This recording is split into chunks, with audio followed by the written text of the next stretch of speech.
ভাসছে টর্পেডো, তা দেখতে পারে ভিড় শত শত মানুষের। প্রথমে কৌতূহল থাকলেও পরে স্থানীয়দের মধ্যে তৈরি হয় আতঙ্ক। প্রথমে পুলিশ, এরপর কোস্টগার্ড, সবশেষে সেখানে পৌঁছায় নৌবাহিনীর উদ্ধারকারী দল।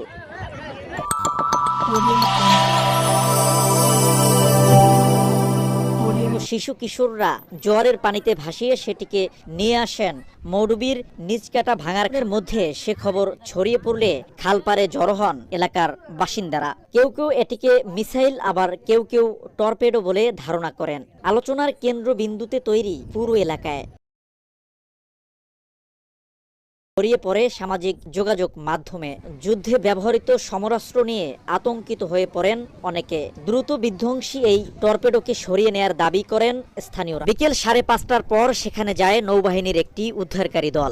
সন্ধ্যার আগেই তৎপরতা শুরু করেন তারা। তবে ভাটায় খাল শুকিয়ে যাওয়ায় মধ্যরাতে উদ্ধার করে নেওয়া হবে শেরেবাংলা নৌঘাটিতে। পুলিশ জানায়, ভেসে আসা বস্তুটি যুদ্ধজাহাজ ও সমুদ্রের তলদেশে সাবমেরিন ধ্বংসকারী টর্পেডো। এটি অবিস্ফোরিত অবস্থায় রয়েছে, তাই নিরাপত্তার সাথে উদ্ধারের জন্য নৌবাহিনীকে খবর দিয়ে আনা হয়েছে। তথ্য বলছে, পানির নিচে বিস্ফোরক ওয়্যারহেড বহন করা ও লক্ষ্যবস্তুর সংস্পর্শে গিয়ে বিস্ফোরিত হতে সক্ষম টর্পেডো। এটি পানির উপরিভাগেও পরিচালনা করা যায়।